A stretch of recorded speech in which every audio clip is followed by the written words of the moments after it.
Welcome to another episode of Out of the Blank podcast. We're going to call it Managing Chaos or the General Walker Shooting. Obviously, that's a giant conflict in the assassination, but it is an area of the assassination I believe should be more researched because people are on the fence whether Oswald did it or not. So I thought I'd bring on three people who have been on independently to discuss certain areas of the assassination, and I'm going to allow them to introduce themselves. Scott, you can go first on introducing yourself, and then we'll go Larry, and then we'll go Gary. Okay, thanks, Robbie. It's a pleasure to be back on the podcast. I think it was about 18 months ago or so I was on it before. Yeah, I mean, obviously my accent, I come from Scotland, so I live in Glasgow, and I really got into the Kennedy assassination. It really was, I was quite young. I think it would have been in the kind of late 70s, early 80s. I was really young. I should have probably been doing other things with my life, but I kind of got into it. I read Conspiracy by Anthony Summers. We then had the Men Who Killed Kennedy series that was actually produced, I think, in the UK. So that was quite a controversial thing. We then had obviously the movie JFK, and I just always had kept an interest in the case, read as many books as I could. Uh, and I think my first visit to Dallas was about the mid 90s, 96, 97. I just wanted to see the place for myself. And I've been back quite regularly since 2013. And in recent years started to really try and do my own kind of research. Uh, Most of the time I've been reading other people's books and watching documentaries, but I started to do my own research. And in terms of General Walker, uh, I was made aware of the character William Duff, who we might touch on later on, and he worked for General Walker, and he was also a Scotsman, which quite intrigued me. What's this Scottish guy doing, over in Dallas, Texas, working for General Walker, and actually becoming a suspect in the shooting? So that got me kind of interested in Duff, but as you get interested in Duff, you become interested in actually the whole Walker situation, the shooting, the Walker background, things like that. So that's really where I got to in terms of the assassination of JFK and General Walker. Now, you don't believe Oswald killed General Walker, or not killed him, but tried to shoot him. Well, I mean, the honest answer really is I don't know. I mean, I'm more likely to come down on the side that he wasn't involved. But I'm not going to be that, kind of certain that I know for certain that that's the case. I just think there's a lot of evidence that hasn't really seen the light of day that would indicate that Oswald was not involved, or if he was involved, then it was as part of a conspiracy with other individuals. Larry, do you want to give a brief introduction and then where you stand on the Walker shooting? Oh, okay. Me next. I thought it was Gary. Okay. Introducing myself, 30 some years into researching the JFK assassination in general, uh, author of Someone Would Have Talked and Tipping Point and the upcoming The Oswald Puzzle with David Boylan. My position is Oswald was definitely at Walker's multiple times. He was definitely interested in Walker. He's very likely there with a rifle. Whether he actually fired that shot or not is totally open question. Uh, I'm Gary Hill, and I was a teacher for many years, and I've been studying the research in the JFK assassination since it happened, over 50 years, I think. But as far as the Walker shooting goes, I don't think that Oswald did it for two reasons. One, I have a document that shows that they tested uh, the fragments of the bullet from Walker's shooting with fragments from JFK's limo, and that they didn't match, and that it was a 30-06, I think the police originally said. So I don't think that he was. He definitely was, as Larry said, he was definitely casing the place and very interested in it, but it might have been for other reasons. He could have even been involved with Walker in something that was going on, and may have been helping him to get publicity through this shooting thing. And as uh, was said before, he may have been involved with other people.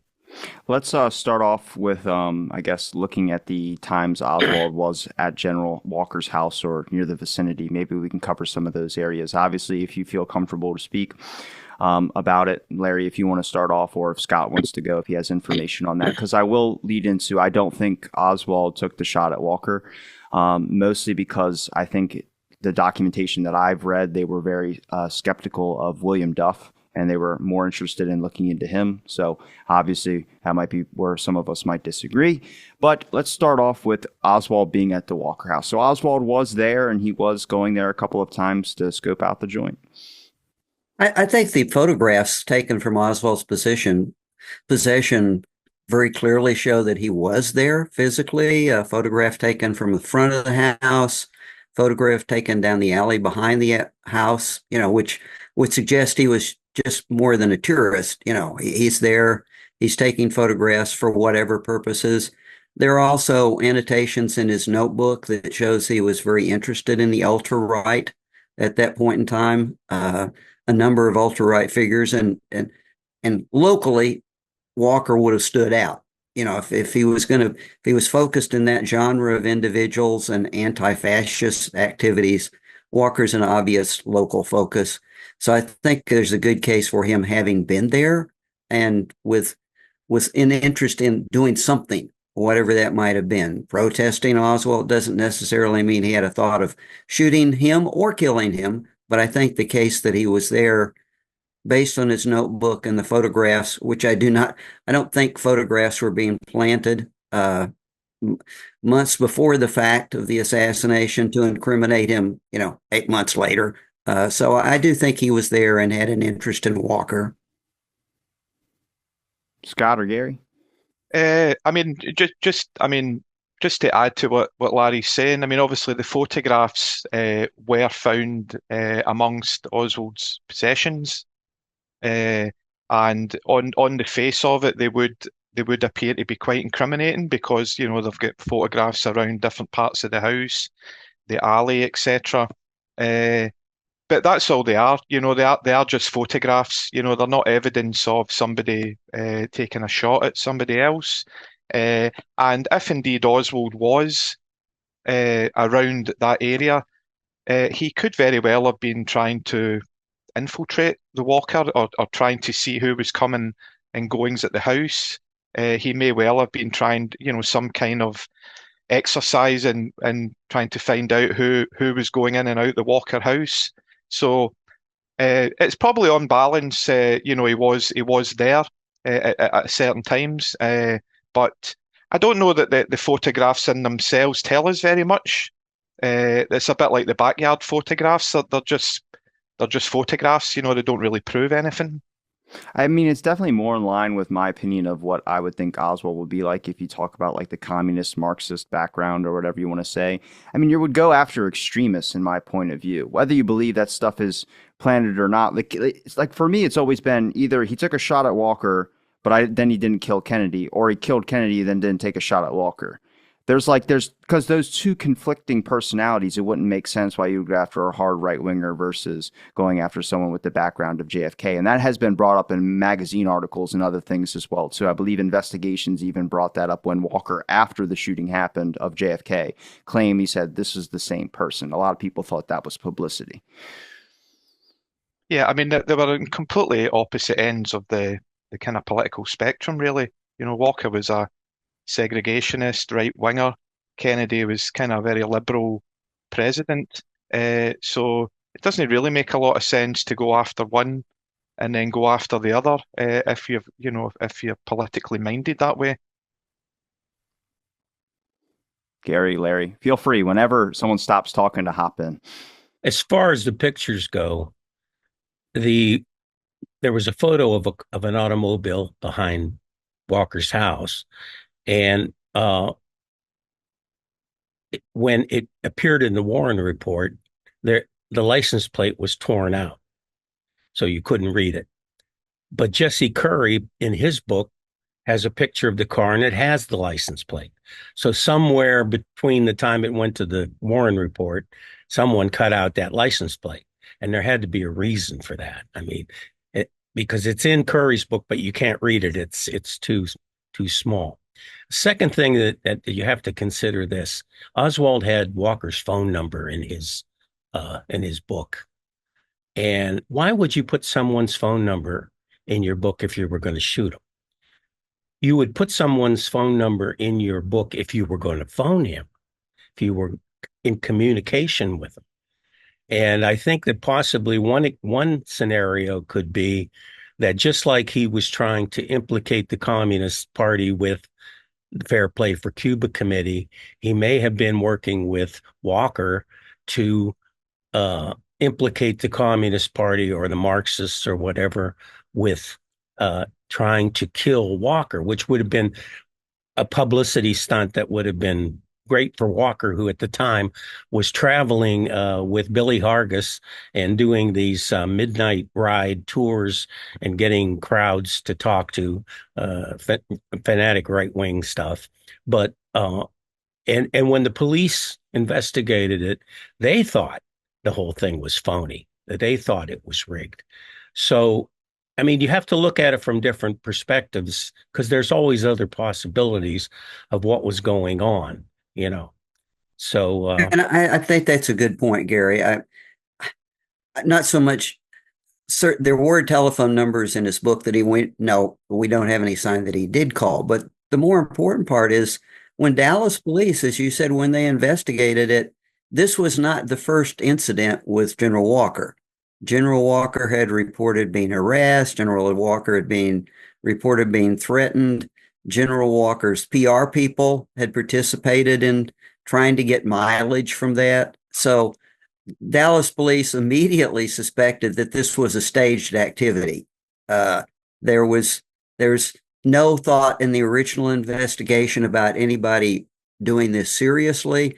And to some extent, they literally wrote it off from the very beginning. You can look at their notes and the DPT notes and see that they're going to take it seriously because they have to. But among the officers themselves, they think it's probably a PR stunt. And they closed it.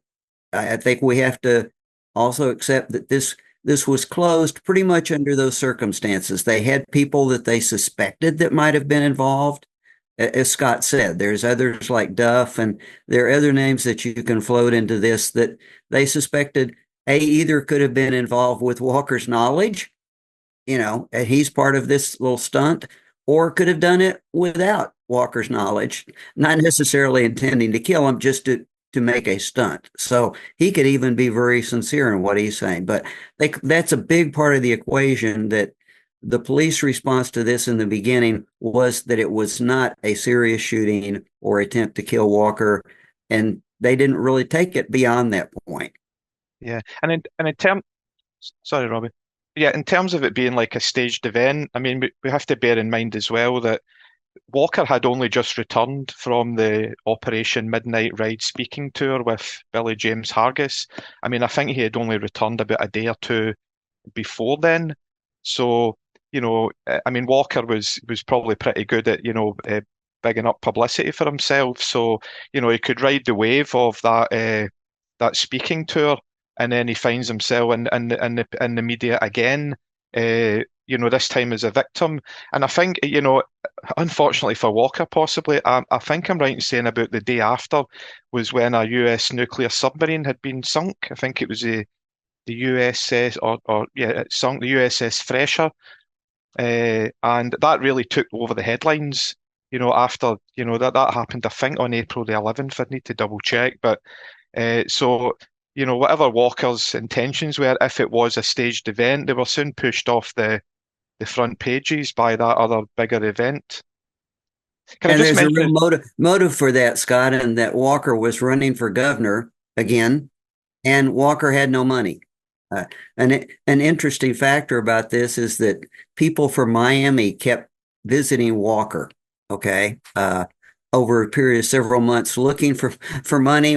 Walker would always heavily support them verbally, but Walker had no money. So he's in a position at exactly as the point Scott says, where he really needs to regain some initiative and get some donations. I have a letter here, And I don't know if you've seen this before, Larry, or any of you. And it's a letter that Walker wrote to Senator Frank Church during Church's investigation. I'm going to read it to you. It's not too long. The Warren Commission, dear Senator Church, the Warren Commission found and concluded that Lee Harvey Oswald attempted to assassinate the undersigned, that's him, at my home at 9 p.m. on April 10th. The initial and immediate investigation at the time of the incident reported 2 men at my house, one with a gun seen by an eyewitness, a neighbor. Within days, I was informed by Lieutenant on the Dallas City Police Force that Oswald was in custody at 12 p.m. that night for questioning. He was released on a higher authority than the Dallas police, and I don't believe he is definitely a loner. Please inform me if the CIA was involved in this attempted assassination. Now, did you ever see that letter before? Yeah, I've Yeah. seen that, but I've also seen where You gotta love Walker. I I've mean, al- this guy look, to be honest, I mean, he knew about that MK Ultra stuff before anybody did because he was writing letters saying, "Don't let him get any psychiatric exams while he's in custody." I was like, "Well, how the hell does he know that? Like, how does he even know that was even? We didn't know about that. So, like the Watergate stuff." He's not even right about the Warren Commission convicting Oswald, even the FBI. So yeah. Well, the thing is, was Oswald was not arrested and questioned, as far as I know. He wasn't even a suspect at that time. The suspects were Duff and Harry Power, which is an interesting case. I don't if you're familiar with Harry Power. He was a Trotskyite. He was about 20 years old. He was an expert marksman from the military. And the day before the Kennedy assassination, he checked into a hotel in San Antonio, I think, or someplace. And when he left, they found a Mannlicher Carcano, 6.5 Mannlicher Carcano in his room on his bed he left behind. He brought it in and left it. And the next day, or that day, it might have been on the 20th when he did that, but on the 21st, JFK was going through San Antonio. So is this guy, another Oswald Patsy who's going to shoot? But apparently he had been a suspect in the Walker shooting, according to Dick Russell. So, this is all like dead ends. Yeah. That And I don't know where Dick got that. I was never able to find anything in the Dallas police files that would have suggested that. Um, certainly, they close it out saying that they have their their suspects are all local, and they have nobody, else to pursue. So I've seen Dick with that, but I never could figure out where he got it. So, did the Warren Commission conclude that Lee Harvey Oswald did it, or did people just to start assuming that they connected that after the JFK assassination to tack that on? No, yeah, yeah. I mean, I think they based it on I think four separate conclusions, and the main one was actually Marina's testimony. They also brought in like the Walker note that we'll probably talk about. They mentioned, I think, ballistics as well. So, but it was mainly Marina's testimony that convicted him in the eyes of the Warren Commission. And as we know, Marina's testimony is all over the place, really, on so many issues. So, well, I would take objection to both of those points just to be a bit contrarian. First of all, what really surfaced it was the note. It had nothing to do with Marina. Marina said nothing about this until a note was discovered and the FBI investigated it. And the note triggered the FBI to investigate it and do a very thorough investigation. If you have not read Gail Nix Jackson's book on this, you really don't realize how thorough the FBI did investigate it. With their own set of photos, tracking down entry and exit points to the rear of the house. So I just have to defer in saying the Warren Commission didn't just take Marina's testimony. What happened was the FBI took the note, did their own investigation, and and put it to Marina, which forced her to make her revelations. But the other point I'd make up is the Warren Commission didn't convict anybody of anyone legally. And we've all got to remember that. All they did was to take this whole storyline into their book or into the Warren Commission report as circumstantial evidence. There's no legal conviction, all circumstantial evidence of a particular violent character for Lee Oswald. So they simply used it as circumstantial evidence in their overall picture. But we've got to back away. It's just like Gary said before, and Scott said the photos mean nothing by themselves, but there was never a legal reconciliation of whether Oswald had done anything or not. It's really all circumstantial. The note did not mention Walker by name. So you could read that note and say, this might not have been the Walker shooting. He might have been writing about something else. And we can say that all we want, but it's what triggered the FBI into action. Yeah. But just for clarification, just to clarify, I mean, that in terms of, I mean, it was really the note that got the authorities interested in Oswald as being the potential culprit. But all I was really trying to point out was that the Warren Commission, in their final report, based their conclusion that Oswald, they felt, did take the shot, and that was based on the contents of the note, the photographs found among his possessions, the testimony of firearms experts, and the testimony of Marina Oswald. So just making the point really that certainly it wasn't Marina's testimony that got them going. It was a discovery of the note, which is of course very, very suspicious. Well, hold on. Before we start going into back and forth here, let's talk about the note. What exactly did the note say? And then we'll walk through some of these pieces of evidence, because I think with the witnesses, trusting Marina, I think we all agree is probably a bad decision, mostly because her account doesn't make sense. You'd have to ride a bus with a rifle, and then allegedly buried it somewhere. And he locked him in the bathroom. Didn't know bathrooms locked from the outside. That's crazy. That was a Nixon assassination attempt. Oh, okay. She locked him in the bathroom. Still came from her lips. But let's talk about what the Walker note said. Actually, it didn't totally come from her lips. It came from the staff member who was investigating her. I'm sorry, but I said I would be contrarian. You know, you've got to look at that testimony in extreme detail because they were using her all over the place. We're going to get to Gary that. should talk about the note. Gary probably knows more about the note than I do. Well, I don't have it in front of me, but from memory, all it says is it tells Marina what to do if he is put in jail. And she found the note that night when he didn't get back. He was supposedly went out to Walker to do the shooting and didn't come back till very late. So she found this note that he had left, and it said, if I'm arrested, get rid of my clothes, and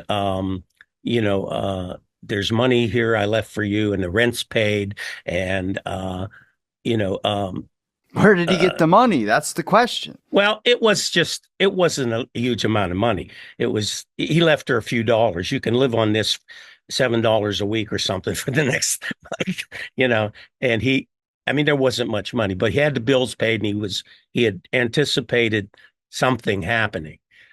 Now, who knows when really that note was written? I'm not sure its date on it or anything. In fact, it could have been about the JFK assassination. Who knows? So, but Larry's right. That was really incriminating. Is that it? Did Marina give them that note, or was it Ruth Payne? It was found at Ruth Payne. It was found in a book of Marina's cookbook. She was getting ready to take back to. Yeah, Marina had already left. So there you go. Ruth Payne always comes up with the evidence they need when they need it. So you have to be suspect. Definitely. Yeah. I think the timeline is that there was a West German newspaper had printed an article on November the 29th, 1963, that was alleging that Oswald had taken the shot at General Walker. And then lo and behold, the very next day, Ruth Payne takes some of Marina's personal belongings, and these two books down to the Irving Police Department. And inside one of the books is this note.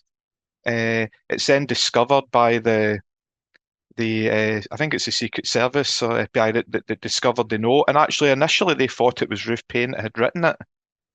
They went back to Payne and actually confronted her about it and said, "Look, we think you've written this note," which obviously she denied. And also on the 2nd of December, 63, they actually confronted Marina Oswald for the first time about the note, and she disclaimed any knowledge of it and says no, nothing about a note.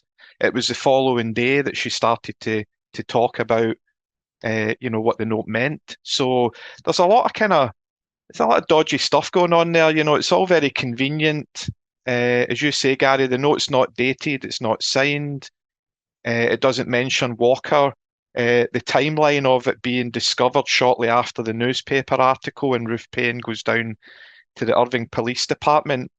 They also, I think, when examined the note, they found 6 latent fingerprints on the note, and none of those fingerprints belong to either Lee Oswald or Marina Oswald. We don't actually know who those fingerprints belong to. So there's a lot of things to say that there's that note is really there to kind of implicate Oswald in this attempt on Walker's life. You mentioned Marina changing her statement about recognizing the note. Now, if we get to Marina's testimony, that influential part of the note, I mean, Larry, you mentioned that it might be words that were put to her to say rather than words that she actually said.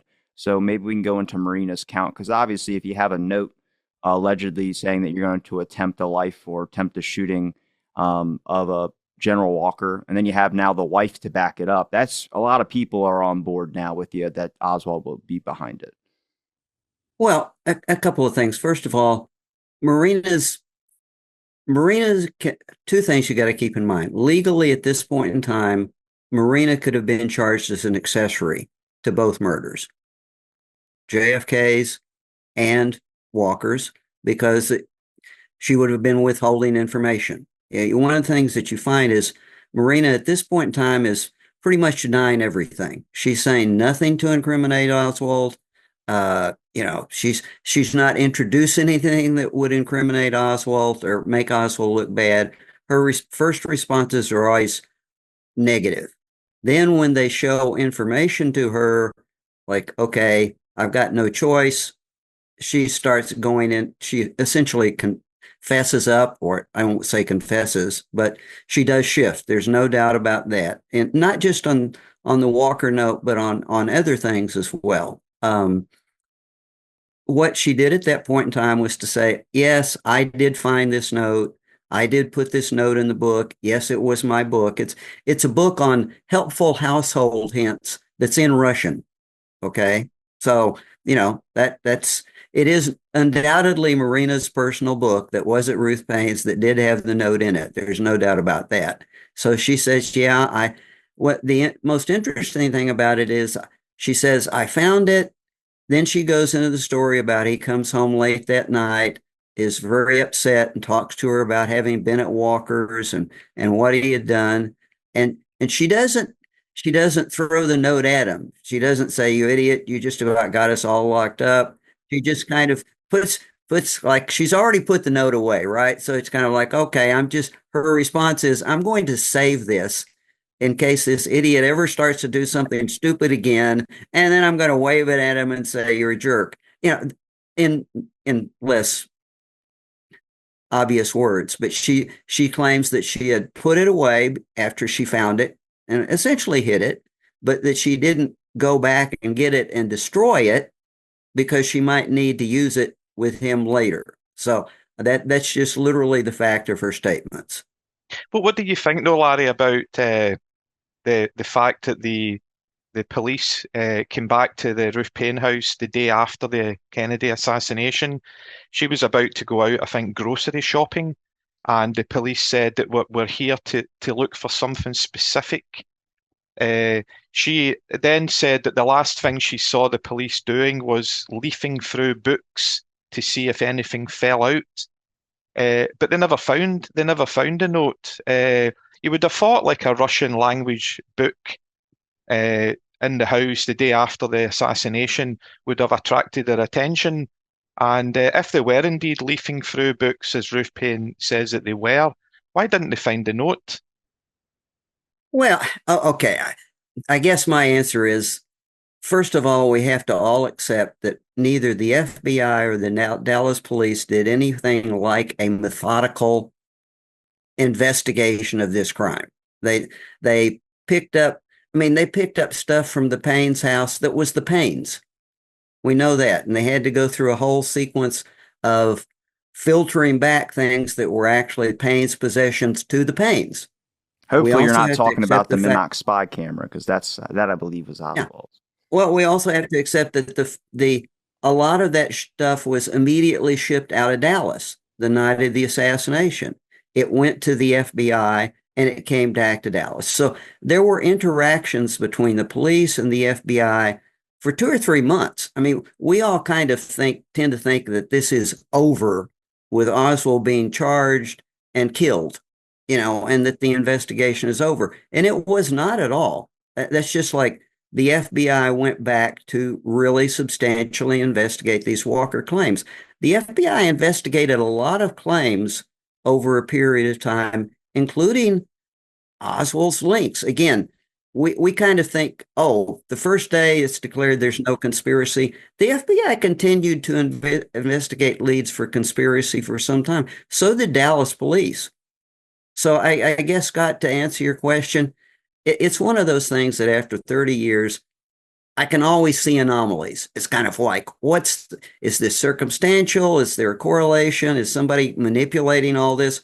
Or is it just what it is? Did it just happen this way?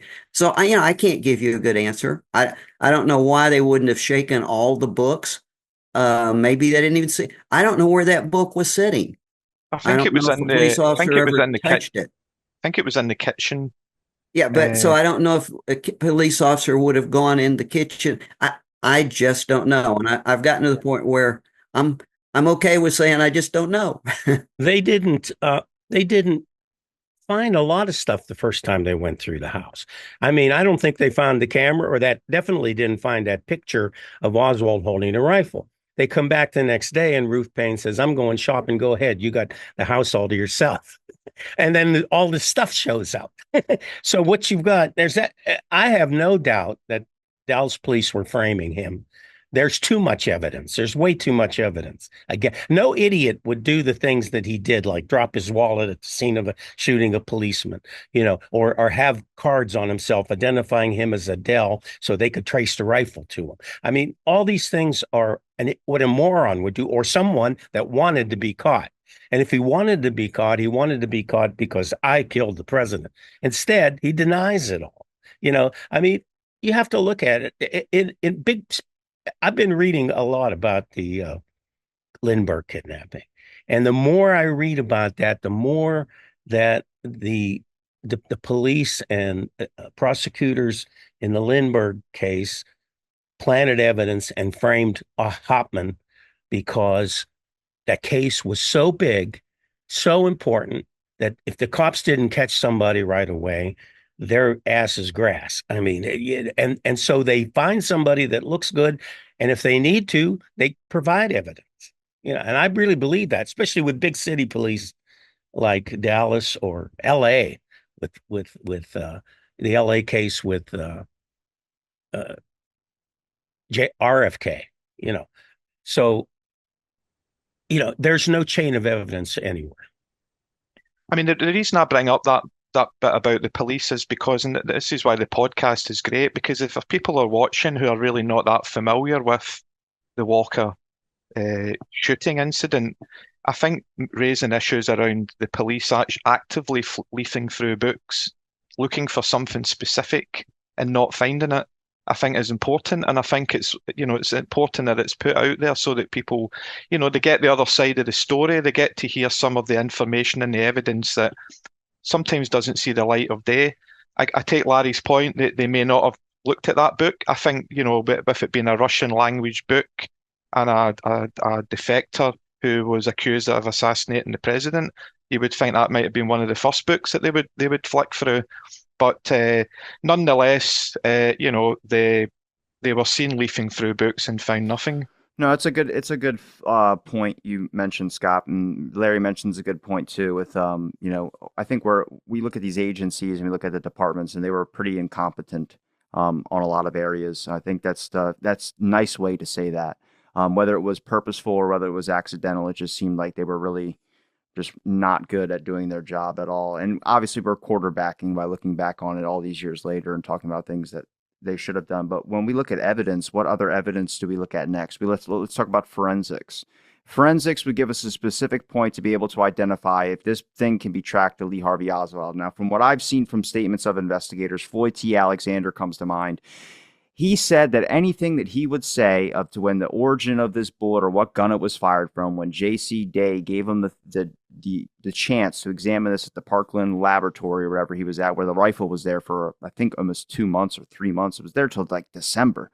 But when he said that only thing that he would be able to say would be conjecture, would be his own opinion of where this thing came from, because the bullet was so mangled that he wouldn't be able to identify if it went to a gun. Now, do you guys have opinion on the forensics? Because that's the next piece of evidence. If you're going to label Oswald as this, we 100% know it was him that took the shot, and we 100% know it can be linked because we have this. What do you guys think about the forensics? Well, I mean, what I know about, the forensics is that the police on the night, the two officers who were first on the scene, and then the two detectives who arrived shortly afterwards, described the bullet as I think steel jacketed and of 30.06 caliber, and that was reported in the press in the days following the incident. So, I mean, I'm not an expert in ballistics, but I would like to think that experienced police officers and detectives would know the difference between a steel jacketed bullet and a copper jacketed bullet. They seem to be quite certain. They wrote it up in their contemporaneous notes. And obviously that bullet, for whatever reason, became a 6.5 millimeter Mannlicher Carcano. Now, obviously the officers could have been mistaken in their identification. That's possible. But it is quite suspicious how the bullet, there were no real photographs taken of it at the time either, or even when it was in the custody of the criminal lab. I'm not aware, I don't know if the guys are, of any other photographs, but there don't seem to be any. Are you talking? What bullet are you talking about? Are you talking the CE-573, the Walker bullet? No, the Walker bullet. Yeah, okay. It was described. I thought we were talking about the JFK assassination. No, Gary, this whole thing is about the Walker shooting. Yeah, I know, but you mentioned you made some mention of how the Dallas police were looking for just to give evidence to support forensic evidence, and I thought you were talking about the single bullet or something. What do you think, Larry, about the forensic evidence with the Walker shooting? I would go along with Scott. I don't think there's anything in what I've read about the police remarks or the forensic. I think to some extent it just again justifies the Dallas police normal behavior in investigations is not up to our standards. Like they're investigating the attempted murder of a very prominent political figure in Dallas who Walker was, like it or not, and we don't even do forensics on the bullet. Like, okay, and we don't try to pull guns from these other suspects and do them. And so they didn't. I think part of the reasons is they really thought it was a staged thing. They weren't taking it seriously. But in any event, no, my opinion is I agree with Scott. From what I've seen with their remarks and everything since, I don't think you can prove a forensics match, not only to that Mannlicher Carcano caliber, okay, different calibers, but to that rifle. And we all know there were loads of Carcanos floating around Texas that were used for sports shooting. So we often get Carcano means nothing. You would have to be Carcano as recovered in the school book depository. You'd have to be that specific if you wanted to link it even to Oswald's shooting. So no, I'm with Scott. Yeah, I mean, I agree with Larry. And if you really look at some of the things that when they did do investigation, they would carefully word it to say that okay, well, this bullet is definitely the type that would be uh, followable to this type of weapon. Not that particular, not even a Carcana. I mean, they were Like a rifle right. bullet. Yeah. We believe that this bullet came from a rifle. Oswald owned a rifle, so therefore Oswald did it. Well, when we talk about the lack of, I guess, belief in it just being a staged event, but when we talk about it being a staged event, when does a witness or a suspect come into play when it comes into them investigating a lead like William McDuff? Mostly, Scott, this is going to be your area where you want to talk about Duff a little bit. But when did he pop into the picture? Where obviously I've come across documentations on the Walker files, so I don't know if it was from the first or the second investigation that they decided to do. At first, it just seemed like a lot of people were writing it off. But then as you start diving in, you start seeing that they were like checking out suspects. And we're going to end the whole discussion with the witnesses, so we'll get there. But I want to talk about this being a potential suspect, because to me, it was interesting that they were actually looking at other people, not Oswald. Like usually if it's just like we're going to pin the blame on somebody, you wouldn't go and chase down other suspects. You wouldn't have documentation on that. They were very looking through, oh, it could be this person, or this person had met Walker, had been a fan of Walker. I think he was from out of town, right? Duff was from another country or something like that, and he was visiting and decided to stop by Walker's house. No, I mean, Duff was yeah, he did. I mean, Duff was a Scotsman. He came from, he actually was born not that far from where I'm sitting right now. And he basically emigrated to the States. And as Gary says, he was working for Walker from around about maybe November 62 to March 63. The Duff story is really interesting because there's a lot to it. But basically, after I mean, he was Walker was on the Midnight Ride speaking tour when Duff was told to leave the house. Basically, without Walker's knowledge, I think it may have been Robert Surrey that was the one that actually told him to, just to leave. And there's obviously a suspicion that Duff's, kind of angry about that and wants to get some kind of a revenge. But it was actually Robert Surrey and Walker's secretary, Julie Connect. I'm not sure if that's the right pronunciation, but they certainly mentioned to the Dallas police in the days following the April 10th incident that Duff would be a person of interest, that they should check up on him, and they did that. They tracked him down, and he was arrested. I mean, the arrest report doesn't actually say, potential shooting of General Walker. I think it was actually swindle or something like that.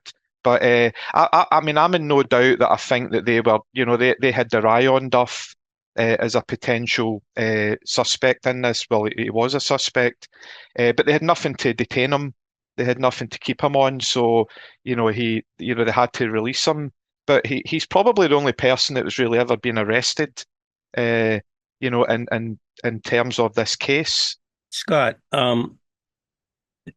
is it true that he at one time implicated that when he was working for Walker, that he had seen Ruby and Oswald even at Walker's house? Well, he certainly had said that he saw Jack Ruby at the Walker house on a few occasions. He never mentioned that he saw Oswald at Walker's house, although certainly one person has spoken out in December. I think it was December 63. They were interviewed by the FBI, and he said he ran I don't know, like a diner or a restaurant, and he said that he knew Duff. Duff was around the area, came into the restaurant a lot, and he knew him as Scotty. And he said that he saw him in the restaurant he was certain it was with Lee Harvey Oswald. And he said it was about 7 or 8 months previously. So given that was in December, that would take you back to, kind of March, April time when this happened. But Duff certainly alleged that he saw Jack Ruby at the house while he worked there. But Duff is somebody who told a lot of things, said a lot of things, told a lot of stories, went back on them again. So you never really know, what to believe with William Duff. But I mean, he was considered such a suspect that Walker hired two investigators from Oklahoma City to actually kind of get to know Duff, befriend him, and really tried to entrap him. They offered him $5,000 to have another shot at Walker.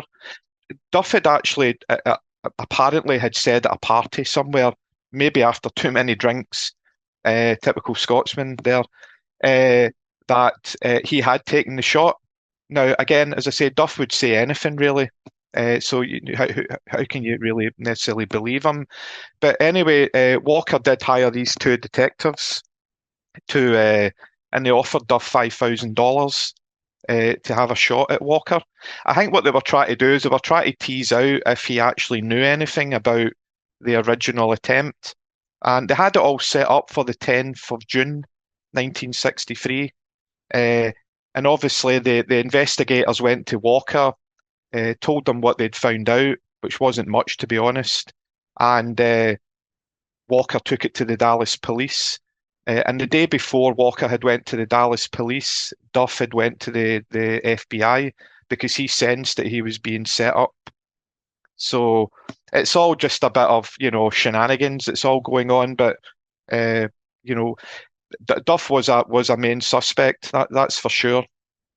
I think another thing that has to be mentioned is why he was the main suspect is some of Walker's associates, friends, people who had been around the house, did say over a period of time that they felt that Duff might have been trying to blackmail Walker over things that he had seen at the house, people he had seen going into the house, and that he had actually blackmailed him, threatened him, whatever, which, again, just more rumors and gossip, but that also contributed to Duff being seen as having a possible motive, not just having been fired, but more than just, he was fired for fact. It's kind of like he wasn't just fired, he was let go because he was considered to be dangerous or untrustworthy, whatever.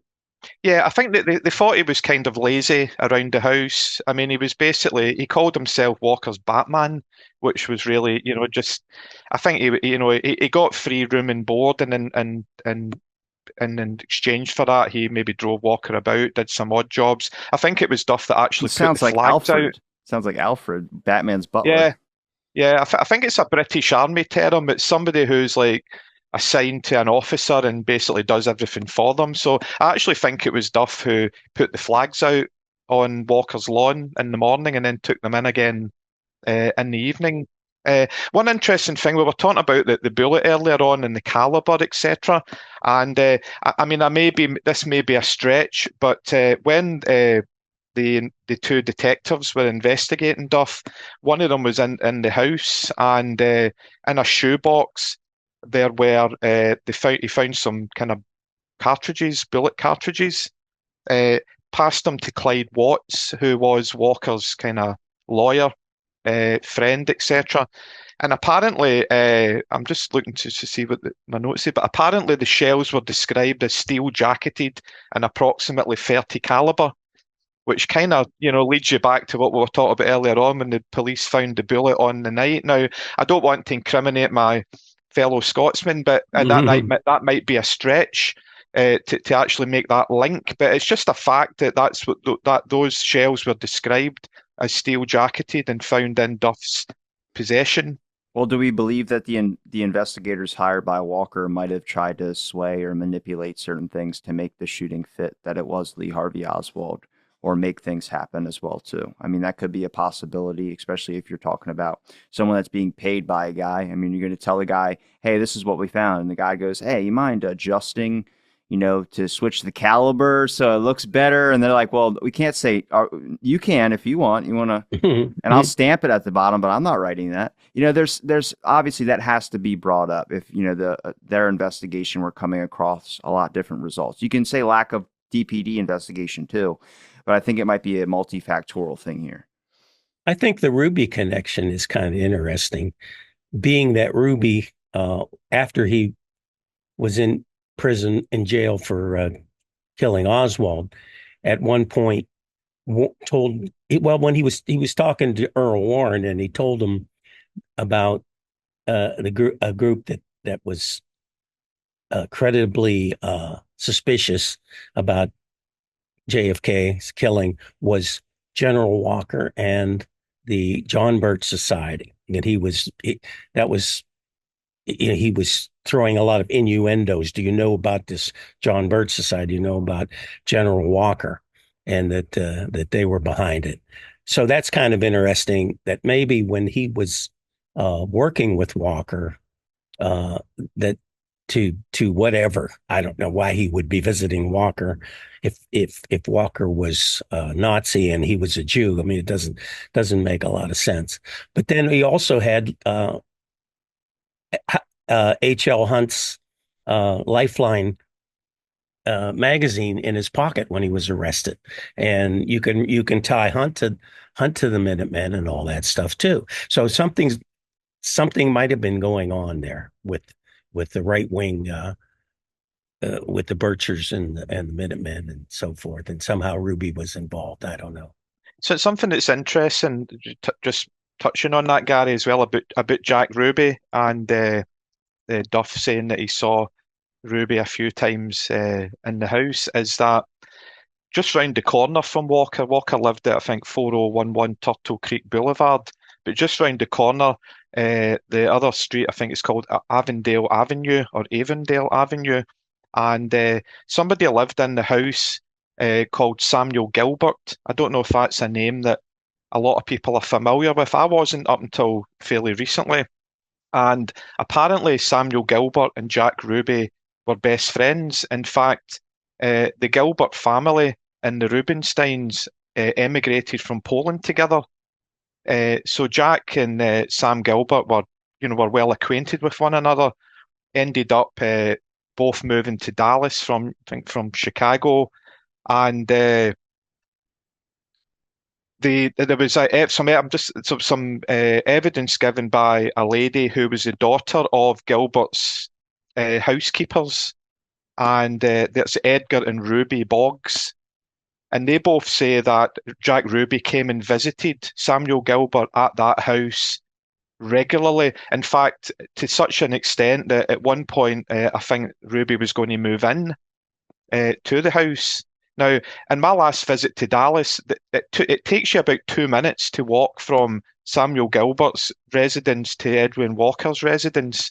And I find it hard to believe that if Ruby's at that premises so regularly as we're told that he is, that he didn't know that General Walker lived round the corner. That, in some ways that, or he's introducing himself to his potential new neighbors. I mean, the properties are so close together, that it's hard to believe that they didn't encounter each other at some point. And in fact, the Boggs also say that they heard the shot that night, and they saw somebody running down the alley, and thought that the person might have ran into the Boggs house. So that's just another, witness who's saying that they saw somebody fleeing the scene. Yeah, I want to get into witnesses here because obviously this is a big kind of point of contention for me because I had Posner on here, and when we were talking about the Walker shooting, I had mentioned a 14-year-old child that had seen two people at the shooting, and Posner said there wasn't any child that saw a shooting. There are two suspects running away, which I'm like, I have the document. I'm pretty sure I showed it on air as well too. Well, Coleman. To say there's a couple of them. Even Scott Hansen's another witness who got on his bike and rode down the street to the church where allegedly there was these cars parked in the church parking lot. It was a 1958, I think, black Chevrolet. One then described two suspects, and they do not match Oswald at all. One of them sounds like he should go and eat a sandwich or something because he was like 6'1" and 130 pounds and very stringy apparently. But when we talk about witnesses, let's get into the witnesses of it, because obviously the forensics are messed up. You can't really use that because they're so damaged. You can't link it to Oswald's gun. So if you have to then point to who would be the strongest witnesses, we got Marina as a witness against. Okay, Gary, let me get to it. Marina's testimony was used to incriminate Oswald, but if we talk about the other people that were there that did see the shooting, I probably have 4 or 5, maybe 6 different clips up about witnesses that were there in that vicinity that all saw something different. I can tell you one that I do not believe I think it's just absolute nonsense. That's Miss Ross Bouvet, where her dog allegedly got sick after barking, and then she started saying that these men might have poisoned her dog. Sure, that's okay. I'll just put that one in the bank. I'm not going to use that as my top umero whatever. But Scott Hansen would be the 15-year-old on the bike that obviously rode down. I think he was building shelves with his grandfather or godfather at the time. But I want to get your guys' accounts of the witnesses at the shooting that obviously saw more than one person. And as Lee Oswald has been described so far to the official narrative, has been a lone nut. So that obviously conflicts with some of the lone nut examples. Yeah, we'll say it's Coleman who was the one that was in the house with his godfather putting up the shelves. I think Scott Hansen's a different witness. But certainly Coleman's the inconvenient witness in this case for people who believe that. Hansen attended a scout meeting at his church. He was present at the church from about 7:30 p.m. to approximately 9:30 p.m. During his time at the church, Hansen specifically recalled seeing a 1958 black Chevrolet parked along a fence adjacent to Major General Edwin Walker's property. He remarked that this was not the first time he had seen the Chevrolet by the church. Sorry. Yeah. I just wanted to make sure I got that correct. Yep. So as far as Coleman goes, I think he's 14 at the time, Walter Kirk Coleman, and he's at home and he's with his godfather, who I think was only about 19 or 20 years old, his godfather, and they're putting up shelves and they hear what turns out to be the shot. But I think Coleman thinks initially it's like, as they all do, it's like a car backfire or something like that. But his godfather says, no, that sounds like a shot. So Coleman races out the house, stands on top of a bike that's leaning against the fence and looks over into the car park. And that's where Coleman says he sees two men. He sees one man at I think the car engine is running and the man gets into the car. It's a 1949 or a 1950 Ford. I think he talks about it as, and actually this chap turns around and looks at him. So Coleman kind of knows that he's been seen. The guy then drives off down the ramp onto Turtle Creek Boulevard. Coleman's attention is then drawn to another man who is by this time at the passenger side door of the Chevrolet and is seen almost like putting something in the back seat. Now Coleman doesn't see that car leave. By that time, he just feels like there's nothing really more to see here. So he just goes back inside the house and doesn't see the second car leave. But he really is the inconvenient witness. He's not an eyewitness. He's more a kind of ear witness. But he certainly does see these two men. And the timing of it is all... It's all kind of like, could all have happened? You know, who are these men? You know, if they were just there accidentally, why didn't they come forward and eliminate themselves from inquiries? The Dallas police could never find out who they were. They disappeared into obscurity and into history. But for anybody to say that there were no witnesses that saw two men at the scene is ridiculous because Coleman is that witness. And I think he even appeared on TV it was a hit job documentary on Oswald. But Coleman has a little part in the documentary, maybe about 25 years later, where he very briefly tells you the same story, essentially. So, you know, he was sticking to his guns when it came to seeing the two men. I'm going to give Larry a chance to speak because he's got to go soon. Larry, what are your thoughts on some witnesses to the shooting? Well, I think that's a very good point. Two good points to be made. There's every reason with multiple witnesses to think that there were at least two people at Walker's that night. Okay. There's a person reported coming from around behind the back of the fence, after the shooting. So somebody was behind the fence. At least one person was behind the fence at the time of the shooting. There were people in the parking lot after the shooting. I will say, Scott, I'm always concerned that was an activity going on at that church meeting hall that was adjacent to Walker's. There were people there. There were people that had been coming and going. Again, Gail Dix Jackson does a great job at covering all of this in her book. But those people might not have come forward after the fact. Coming forward of anything relating to General Walker after the fact, there's a very good reason to keep your mouth shut in Dallas. Depending on what your politics are, this guy is a local source of trouble. He makes trouble for the police and everybody else. Not coming forward unless you'd seen something really conclusive doesn't really bother me too much. But I guess, Robbie, my statement would be that there are multiple witnesses that saw multiple people. And that's one of the things that makes it very difficult, because there's not just one person reported running away, running down the alley. That was very interesting, Scott, because of course that's what the FBI concluded that Oswald did, was to run down the alley away from the house when they did their photographic investigation, and that's all documented. So you got people behind the house, you got people running away from behind the house, you've got people in the parking lot that actually come to cars supposedly after the shooting. Now, there's a meeting going on next door. There have been routine meetings. Would you plan the shooting to kind of like say, take the shot from behind the house and then take your gun and walk over to the parking lot and stow it in your car and drive away? Okay, maybe. So I guess, Robbie, I think there's every reason to think that there are multiple witnesses, multiple people that have been reported, and that just, it makes it troublesome. It's kind of like the lack of forensics. It leads me to no particular conclusion, which I said, so I just think it's an open issue. I certainly can't solve it. Larry, do you know the source of the story that the Schmidt brothers and Oswald were involved in? Oh, that yeah. there were two cars, and Right. Where did that come from? Well, the source of the Schmidt brothers being involved. Is it Brad Angers? Was it in Yeah. Dick Russell's book? Yeah. Right, Dick Russell's book again. That's one of the areas that he really goes in, because he goes into those two individuals and their relationship to Oswald, and kind of like their right-wing connections all the way back to Germany, right? So that's the source of the story.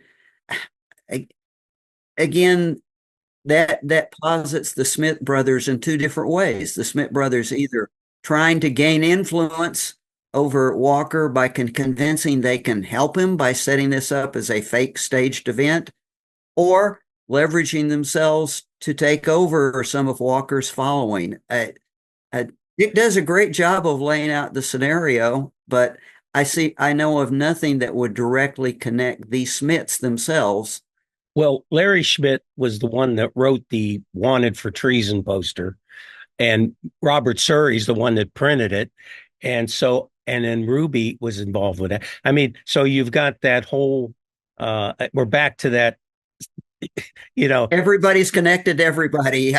Right. Exactly. It's just crazy, and Surrey, he saw two people supposedly days before, looking in the window and scanning the parking lot and doing all the suspicious stuff. Surrey really leads me to think it was a PR event. I'll have to say that's my conclusion of Surrey being reliable. If anything, it means it was staged. Did you know that Surrey and Hosty were bridge partners? No. And they played bridge at Walker's house like once a month or week or something like that. And then Surrey was also the head of the local American Nazi Party. I mean, this stuff is unbelievable. That makes sense. Being a car playing buddy with a local FBI guy makes less sense, but with the Nazis, I can see. Okay. When it comes sorry, Robbie. No, go ahead, Scott. I was just going to say that obviously it's interesting that the Dallas police, when they arrived at the house, they found no evidence. They didn't find a cartridge shell. I think they say they found no evidence of value. So they were basically, in the dark about what had happened, and that's interesting when you think about Oswald 7 months later, when he basically just leaves a trail, back to himself. He leaves the cartridges on the 6th floor. He leaves his wallet at the tippet shooting. He leaves the Mannlicher Carcano on the same floor. Whereas 7 months earlier, if he is indeed the shooter, he leaves absolutely no evidence at all at the scene of the crime. You would think that he would get better as a political assassin, but he seems to get worse as time goes on. But there you go. Or that he would stop doing them because he was so ineffectual. I don't know, but it is, a lot has been made of the fact that no cartridge was found. But you do have to think about it. If you only fired one shot, there really is no reason to eject a round. You're just, so that's not too striking. But I think your point is right, Scott. If he had done both, he certainly didn't get any better. Well, the dumber the suspect, the smarter the police look. Don't forget. That may be the answer to this whole thing. Obviously, when it comes to witness statements, have you guys ever heard of Ira Freddie Van Cleve? He's in the Walker file. He's a detective. But he had gotten a letter. I guess someone must have saw his name published in the investigation of the Walker shooting and had written a letter. And the letter was like communist. Obviously, this guy with a communist background that allegedly shot General Walker, took a shot at Kennedy. And it was just a nonsense letter. But he wrote it off. And in his own statements, he said, I saw no personal connection between the JFK assassination and the Walker shooting. So that was a detective for the FBI that ended up writing off the whole Walker shooting as well, too, as being a staged event. I mean, it is a lot of people ask questions. Bob Welch, in an oral interview, worked for WBAP, I think, radio. He was the one that was covering the story of the Walker shooting, was going to publish it, and then a sub sunk down or something like that. He mentioned that you mentioned earlier, Scott. But he even stated, he goes, if you want, and I have a clip up about this, he goes, if you want to do something historically significant, whoever's watching this, I think the video was in 84 or 94, he goes, look into the Walker shooting, because it never made sense to me that this guy missed a dude sitting still at a desk through a window and then was able to hit the president while he's moving. That question's never been answered, not that I can see. And he said that back then, where I was like, that's where a lot of people start rolling their eyes and start going, that makes, that is a weird thing. Why does he miss Walker while he's sitting at a desk? And then he hits JFK. Sounds like the Trump shooting. Mostly because Walker was in another room, I suspect, but that's another story. But I just, Robbie, I have to comment on this. That also is very well supported by the fact that I was just reading where the Justice Department advisor to the Warren Commission wrote him a note saying, you guys really shouldn't try to make the case in your report that Oswald did the shooting, because every time you talk about Oswald's shooting, you're just going to make yourself look stupid. He wasn't that good a shot. So like I said, with either he was involved in the Walker shooting or he was involved in the Kenny one, I find it hard to believe that he was involved in both. Obviously, we can have different points of view on that. But even with Malcolm Kilduff, the guy who gave the announcement of President Kennedy's death at Parkland Hospital, in his oral history interview, he mentioned that, I was never called on by the Warren Commission. And they have this guy that was able to miss a dude sitting at a desk, but then somehow was able to hit the president, from a building. And he even everyone had skepticism on that official line. And I know we all know about public doubt and maybe private doubt about some of the members of the commission on the official Oswald did it alone thing. But obviously the Walker shooting was another one where somehow it hasn't been a completely 100% like, yes, this is the evidence Oswald was involved or anything like that. It's kind of just been like this thing that's been murmured about or said about whenever the JFK assassination comes up in groups and stuff like that, where I was like, so it's not conclusive, like historically printed on him as much as the JFK assassination is. And you can't say that's just because of he's the president versus a general that was a right winger. No, it's just, it was never fully, either investigated or it was never fully labeled onto him. Now it's kind of just assumed when it comes into discussions of the Kennedy assassination, which is a real travesty, because whether you believe he's innocent or whether you believe he's guilty, it has not been verifiably like 100%. It's just been added onto him through years of whether it was press or whether it was media or whether people's public perception. Take Walker, Charles T. Walker's statement after arresting Oswald. He's walking out of the theater with Oswald covering his face with a police cap. and the crowd's screaming at him, "You killed the president," and labeling him the killer of the president. And Walker's like, they just assumed he killed the president. We were getting him on a cop. That's why I was there, was to get him on the cop thing. I was like, so a lot of the public perception of things has kind of added to the midst of the JFK lore and also confusion. Yeah, I mean, the House Select Committee, they felt that Oswald was probably the person that shot at General Walker as well. And they said something in their report about, we're going back to the note again, but they said in their report that their handwriting experts agreed that Oswald had written the note, but in actual fact, that's not true. There were three experts, so-called experts. One didn't even examine the note. One of them said that the letters that were written in the Russian language were written by the same person, and another expert said he had no definite opinion one way or the other. So even the House Select Committee are saying our handwriting experts said that Oswald wrote the note, when in fact, when you dig a bit deeper than that, it's not true. I want to get Larry's opinion because I know he has to go here in a minute on either what I said or what Scott said. Yeah, I think one of the things we haven't discussed it here. So one of the last things I would offer just as a thought puzzle is the fact that if Oswald was focused on Walker and fascist and ultra right wingers and was opposed to their way of thinking, you would have to at least consider a scenario where Oswald might have fired a shot with Walker not in the room, Walker not even visible, just as an act of intimidation or a demonstration of opposition to Walker, and that Walker and his people took the opportunity to use that for their own propaganda. It's kind of interesting that Oswald might have been doing it to make a statement, not trying to kill anybody, just taking a shot, and contra to that, it was used as an opportunity, staged, not necessarily staged entirely, but staged to represent a threat to Walker because he was such a serious contender in the political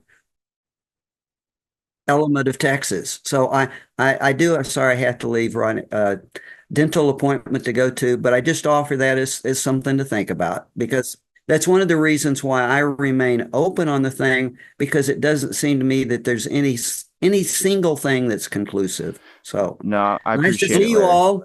Larry, before you go, Sure. I have a question. Mhm.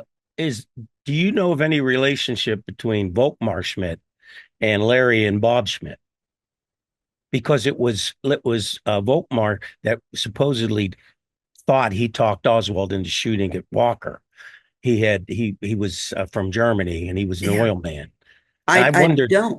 I don't. And Russell looked into that, and I looked into the Smiths. But I mean, the Smiths were non-com level Army service guys in Germany. They were for one tour of duty and then rotated back. It wasn't really like they were German, extraction they were from Germany, but simply because they had served in Germany. So I could never see any obvious connection. Maybe put the Dick Russell book down there, Gary. They didn't seem to leverage any connection. They just kind of showed up, and as Russell goes into, kind of tried to come up with an idea for taking over things, not, integrating themselves. But so, no, I'm sorry, I have not seen that. Yeah. Well, I could believe that he would shoot at Walker, because that makes sense. He had motive. Here's a fascist, okay, but he had no motive to shoot at Kennedy, and he would. And like Robbie said, shooting at both makes no sense because they're opposites. Yeah. Larry, thank you again. Putting the two together makes no sense at all in terms of actually shooting to kill somebody. I mean, that just makes no sense. Larry, thank you again. I'll make sure I link your links in the description. I wanted to ask you guys' opinion, I guess, on more about the witnesses. Gary, I never got you saying anything about the witnesses yet. Well, I was just going to bring up Surrey, because he saw two men there like Kirk Coleman did.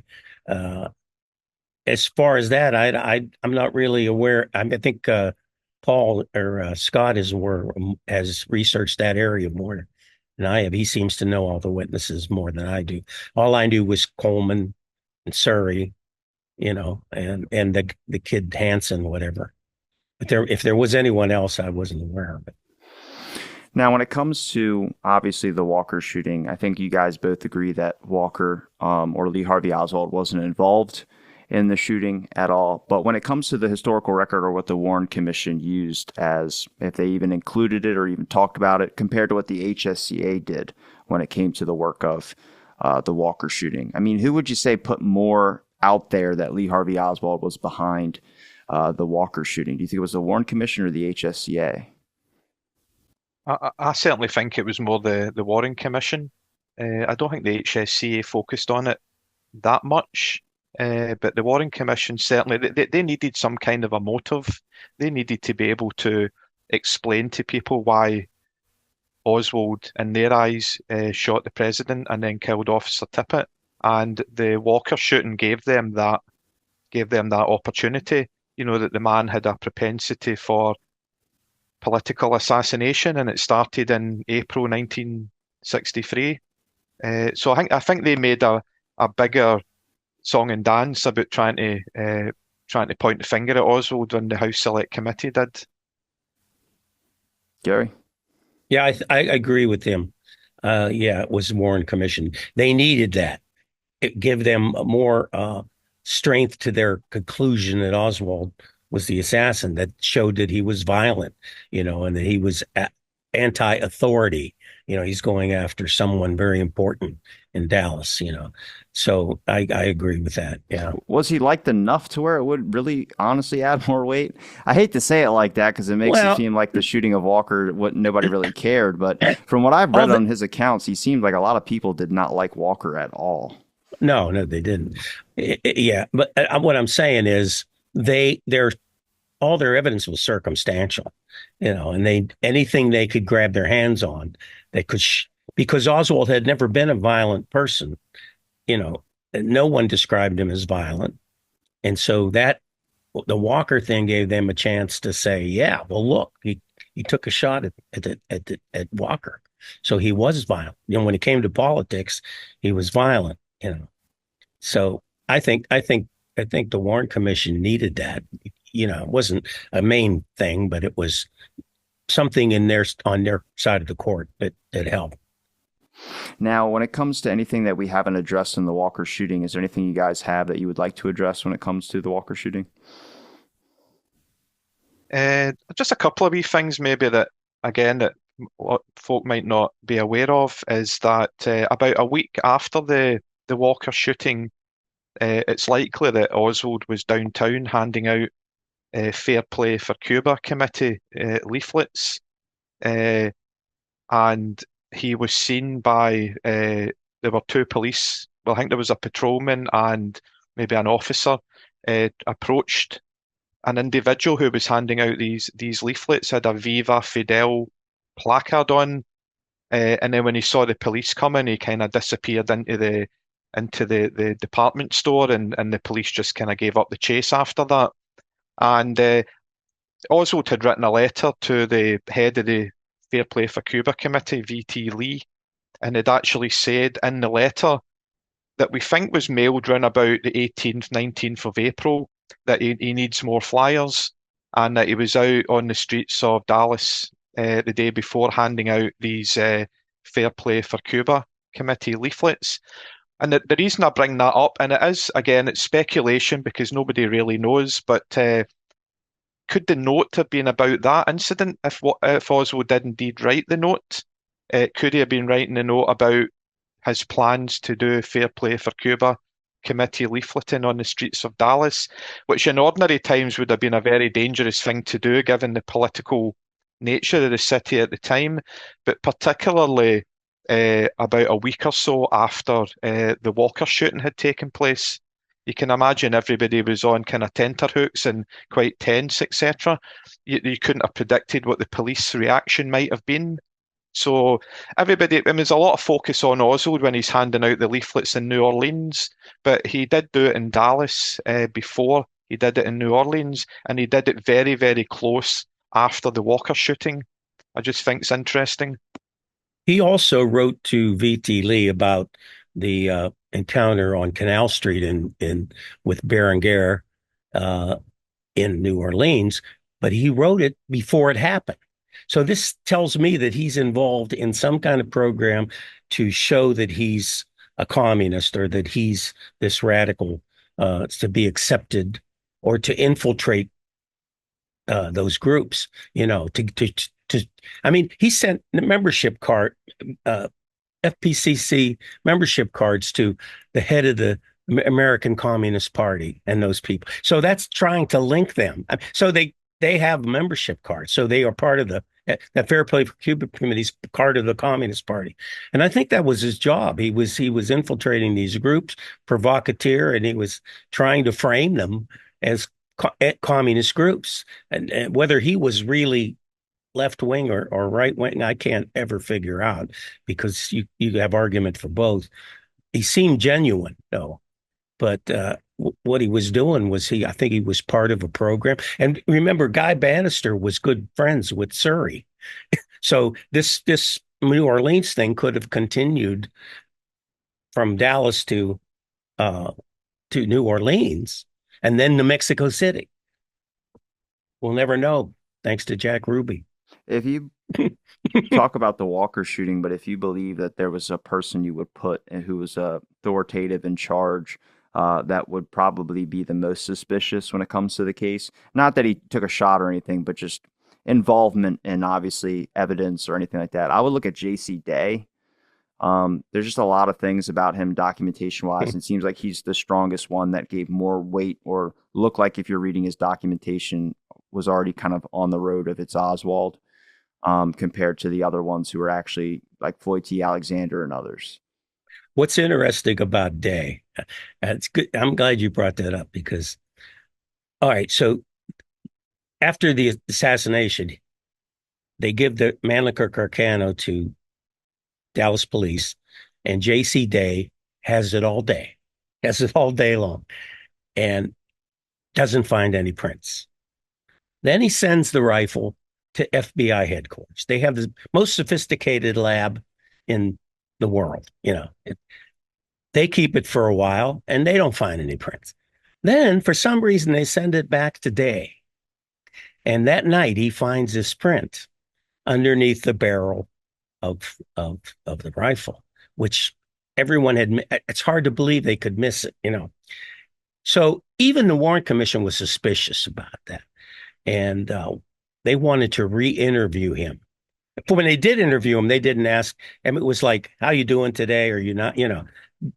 There was no important questions in his testimony. And later on, the lawyers in the commission started to get suspicious of how he found that print, and they wanted to interview him again. He refused, and that was it. They just dropped it. So you're right, J.C. Day is a suspicious character. Another interesting thing about Day in terms of the Walker shooting, when we go back to the mangled bullet that the CE573, I think it was, is that Day testified that when he had the bullet in his possession, he marked it with his surname, D-A-Y. So he marked it Day. But when the bullet was taken out during the House Select Committee investigation, they brought the bullet out of storage to have a look at it. The name Day wasn't actually on the bullet. Now, Day, I think, marked the cartridges at the 6th floor window, and I think he marked them with the name Day. The evidence box that they used where the Walker bullet was kept was marked by Day as in his full surname. So it's interesting that the bullet actually, his evidence is that he marked the bullet with the name Day, but when the bullet is brought out and inspected, the words Day are not seen on the bullet. I don't know what to make of that. Well, the same thing happened with the Tippit shooting with Poe. Poe put his initials on the shells, and when they came back from the lab or later on and used as evidence, his initials weren't on it. So this is something the Dallas police apparently a method they used. Switch cartridges, switch bullets. Yeah. I mean, you were talking earlier on, Gary, about the photograph that was taken that had the car, I think it was a 1957 Chevrolet that had the license plate punched out. The consensus was after the investigation, etc., that belonged to a Walker aide called Charles Clear. Now, that's just became kind of conventional wisdom that the car belonged to Charles Clear because he was a Walker aide. He did visit the Walker house. He did own that make of car. But there was never, I mean, all the Dallas police really said was that Clear owned a 1957 Chevrolet. Robert Surrey, who we spoke about, he couldn't identify the car as being Charles Clear's, and neither could Edwin Walker. You would have thought they would have roughly known the car that one of their aides kept coming round in. So neither of them could positively identify the car as belonging to Charles Clear. And actually, a few years later, I think it was in the mid-60s, Wesley Liebler he was getting concerned about books that were coming out that were repudiating the Warren Commission, and he started to, in a sense, do his own little investigation. And he wrote to Charles Clear and asked him directly, did that car belong to you? Did you own the car with the license plate punched out? And Clear really refused to, kind of correspond with him about it because he said he didn't have a valid reason for asking the question. So that's just another kind of suspicious thing to me. I mean, all Charles Clear needed to do was write back to Wesley Liebler and say, yeah, it was my car. That, I don't know why the license plate was punched out. And it leads you to believe that maybe it wasn't Clear's car, it was somebody else's car, and why the license plate was punched out. Wasn't there a story that, and I can't remember who it was, whether it was Surrey or somebody, that there was a Cuban, that Cuban had that car and had visited Walker. And I read it somewhere. It might have been Dick Russell years ago. I'm figuring it is, since you've mentioned a couple of his works. Yeah, I can't remember. I saw something like that in Gary Shaw's book Cover Up, where he talked about Walker had a lookout, some kind of lookout, who was on the second floor, and in the days leading up to the assassination attempt, he saw a 1957 Chevrolet kind of circling the area, etc., as if they were kind of, casing the place. So I don't know if that's where you might have read it, Gary, but nobody's ever answered the question about why that license plate is punched out. Yeah. Well, Marina said it wasn't punched out when she had it. And the original photographs that Curry took shows that it was there. So it had to be, I think, the Warren Commission. Somebody on the Warren Commission did it. But I don't know. Yeah, because I think Liebler asked the FBI as well to provide their kind of inventory list, which would have included the photograph and whether that said that it was punched out or not, as part of the evidence that they were gathering. And they didn't entertain Liebler. They didn't want to talk to him. They didn't want to answer his questions. And I find that all quite odd, given that he was on the Warren Commission, or at least he was one of the legal people on it. So it's another big mystery. Was it somebody's car who it was an embarrassment, that who was there, that person could not be identified. So by hook or by crook, we've got to punch out that license plate. Just another mystery. I just feel it's all very unfair how the way the kind of mainstream media, if you like, if I can call it that, just really their default position is that Oswald took the shot at Walker. And I think that's unfair, given what we've spoke about in the last hour and a half, that there's a lot of information that doesn't see the light of day that would indicate otherwise. And my position is I don't really know, but I'm certainly not going to sit here and say that it was Lee Oswald beyond all doubt. I think anybody that says that they know who took the shot at Walker either took the shot or that they've got access to information that the rest of us don't have. I think I'm in support. There's a lot of evidence to support it wasn't Oswald. That's, like I said, I guess I'd be in the same boat of I don't know. I don't think anybody knows unless you were there. But from the documentation I've read, it's not as foolproof as it's been being reported or as being said through press and other things as well. So you can listen to a lot of those oral history interviews, and a lot of those guys either might have a doubt or might say, somebody look into this. But a lot of them go, he shot at Walker. That's how we know he went after JFK. And, Indeed. it's Yeah, like, that's the way it's always put out. so it's, I mean, even Michael Payne gave, I think it was his Warren Commission testimony. He said that he had dinner with the Oswalds on the 10th of April. Now, that's the night of the shooting, so Oswald couldn't have been having dinner with the Paynes and also shooting Walker at the same time. Now, it's been said that Payne just got the date mixed up, and maybe he did. I don't know, maybe he did get the date mixed up, but if you certainly look at Michael Payne's Warren Commission testimony, you'll see him say that he went and picked up the Oswalds at the Neely Street house, and then they drove them back to Irving and they had dinner together on the 10th of April. Now, as I say, he may have got the date mixed up, but it's just another interesting little bit of information. And the whole thing about burying a rifle, I mean, it just seems ridiculous, that somebody would, leave a crime scene carrying a rifle that nobody saw them carry, bury it in the open, in the dark, in the dirt, and then go back a few. Marina's story is it's just too hard to believe. That he takes his rifle, wraps it in a raincoat, takes a bus. He's the only guy assassin that takes the bus all the time, or a cab, or walks. If he was involved, I would more lean toward like the Schmidt story, where someone had a car and picked them up, and they went there and did it. But taking the rifle on a bus is ridiculous, and burying it in the ground, you're right, is another ridiculous thing. Her stories don't, they're like crazy, insane. Yeah. I mean, that's where he could have probably had the dog. The dog would have been helpful for him to bury the rifle, if he could have got a dog to help him with that. But yeah, right.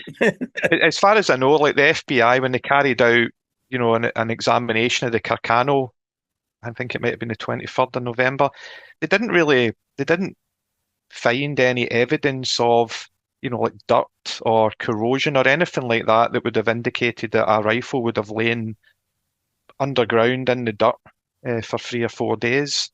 So there's a lot of things that just don't add up, including, I think, the Moran Shields they visited. They said that they visited the Oswalds at Neely Street on I think it was the 13th of April, which was a Saturday night, and they wanted to give one of the kids like an early Easter present.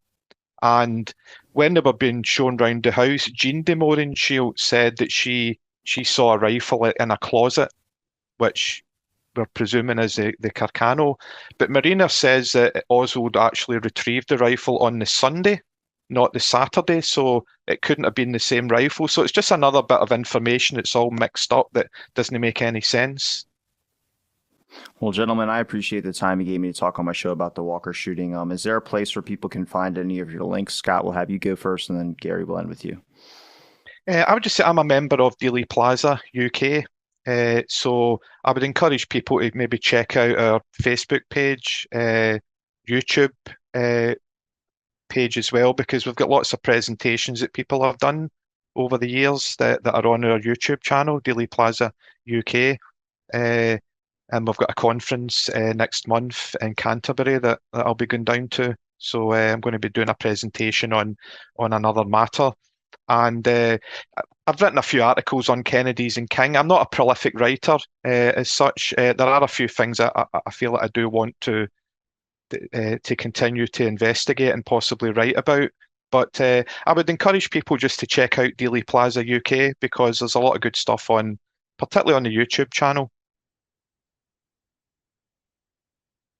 Yeah, I have a website. It's called theotheroswald.com. And because I've written a book called The Other Oswald about Robert Webster. And I had a book also a fiction book called The House on Harlandale. And I have a new book coming out. It went to the printer today. Yeah, today. Went to the printer. It's called The Wizard of Oswald: What We Know Now that we didn't know then. And it's basically has to do with James Angleton. So, it's not out yet, but it'll be out very soon. Well, I'll make sure I link all your guys' links in the description below so people will be able to Robbie, click on.